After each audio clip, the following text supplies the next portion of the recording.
I brought the cold with me from New Jersey. It followed me. It followed me.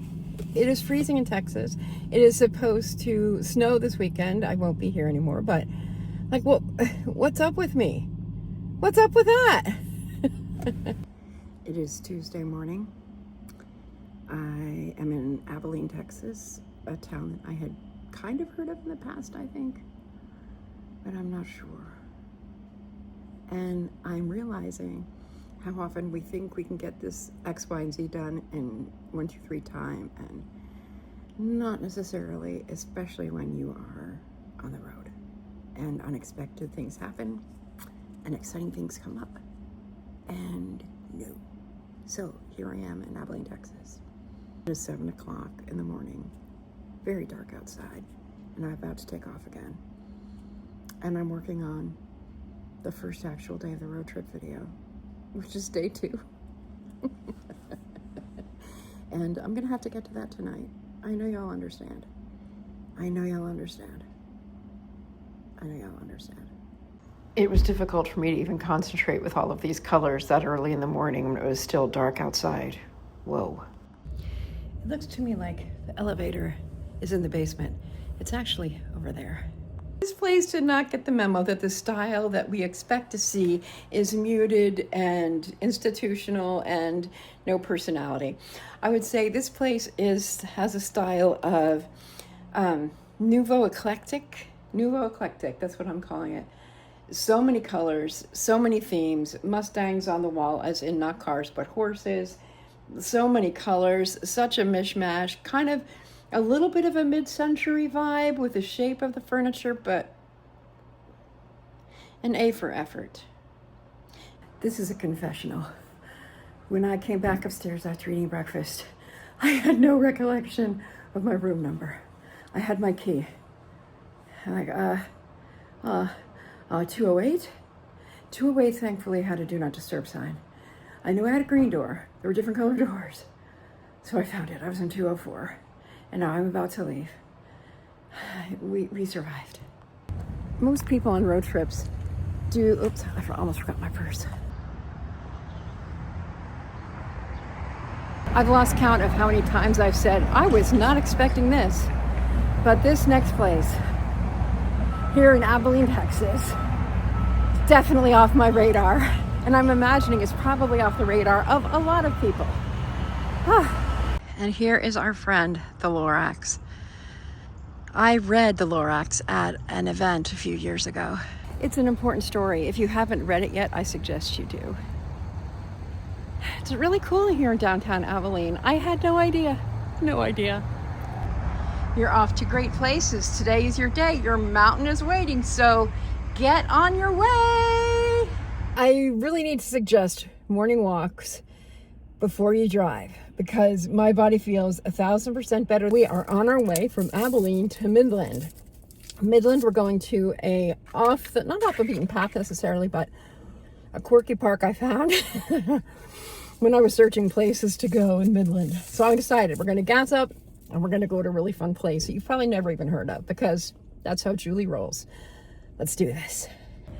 If it's possible to fall in love with a place, I would say that I am in sincere crush mode on Dennis the Menace Park here in Midland, Texas. I'm so glad that I took a moment to come out here. It's fantastic. I think I'm even going to swing. Look at the hijinks Dennis is up to. Oh, what a silly, silly, silly guy he is. And Mr. Wilson is right on his tail. Mr. Wilson, may I please reason with you for a moment? I mean, really, he's just a kid. He's just a kid. Not impressed. One of the things I like about this park is that it's spread out, so there's a lot of space for groups of kids. And I think there's a restroom over here. I don't know if it's open. I'm gonna go to a public, restaurant instead of a park restroom. Did I say restaurant? I meant restroom. I've been looking for a fun place to take us in El Paso, but so far I've come up blank. So I'm hopeful I can find a historic district or something when I get closer because Apple Maps is not being helpful. So I specifically wanted to go to El Paso. It's the largest city in West Texas. It is the sixth largest Maybe it's the sixth largest in the state. I'll have to look that up again, but it's also extremely close to the border and therefore scary for many people. I agree it could be scary, and I want to go. So let's see what happens. I'm sorry I don't have more to show of you at El Paso because it is actually pretty. It's rather pretty. I was scared of coming here, and I couldn't find anything interesting using my usual Google and such. So I used my analog road atlas, and it directed me to Fort Bliss. And I thought, oh, Fort Bliss, that'll be fun. Historical, etc. It is an active Army base. And I could get a pass to look around, but I'm like, oh, I was so freaked out when I realized. And I'm in line because there's no way out. I'm just like, may I please just turn around?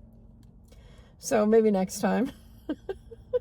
I'm so sorry. And I didn't have my video going when I was driving because, again, nerves. So we're off to Las Cruces, New Mexico, where I'm going to spend this evening editing videos, and I'm really, really excited. It's been a great day. I've really enjoyed the process of getting to New Mexico. So let's go. We'll see you at Grace, Grit, and Grow now for our day in West Texas. Okay, Grace. Grace was how much fun there was to be had in these small, lesser-known West Texas towns. Grit, El Paso. I would have loved to have seen more of El Paso. I've been told there's a really cool downtown area. I think that I was just kind of freaked out, and because of things I heard about the border, etc. So El Paso is right by Juarez, and Juarez has been dangerous for a long, long time. It's not like that's a new thing. So I wish I'd had more chutzpah and been willing to spend more time. I wonder if I started my day closer to El Paso, if I would have done better there, probably. But since I've been on the road for so long, I was pretty tired. So anyway, that's okay, because I look at places I don't see as much as invitations to go back. So again, granted, ever since I got to Dallas, I've been like, I'm coming back.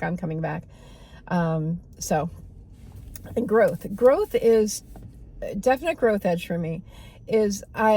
A long time ago, I called a talk show, a radio talk show, a famous radio talk show host. And it was the Friday before Mother's Day. And no, I called the host on the Friday before Mother's Day to talk about losing my daughter who was stillborn. And I talked to her about invisible motherhood and how difficult it was. And then I called her back before the holidays. And I was worried that I would have to spend the holiday with my brother-in-law, who did not show up for my daughter's funeral. And it was, I felt like there was no reason for that since he was available. He just didn't want to go. And I know that baby funerals are hard. And I had some friends that didn't come, but that's different than family not coming. So I was worried. And she said, and I've carried this wisdom with me, is don't let other people's actions or thoughts have power over you. So, growth edge always. Thank you for remembering that all these years later, nearly 36 years. So I really appreciate you watching. Imagine me coming back and bringing you more footage from Texas and other points next time. You're a miracle in my life. Watch a little bit of Leaving El Paso as we go to the here. Watch this, subscribe. You know the drill. Thank you for being in my passenger seat. It's so much more fun with you here. Okay, everyone. I made it out of Texas. I am at a hotel that has a jacuzzi. I am tired and I want to edit videos. I have my workstation set up and everything. But here I am collapsed on the bed. It's still light out.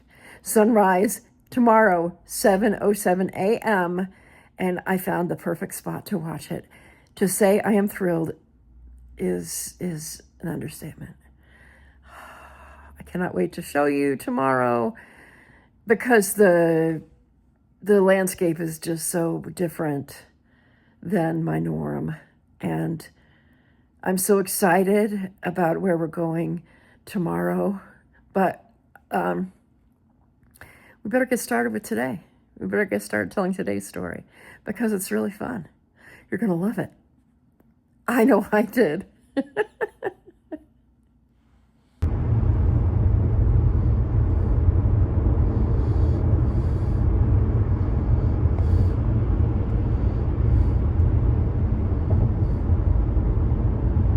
Go past this exit, then use the left 2 lanes to keep left to merge onto I-10 West.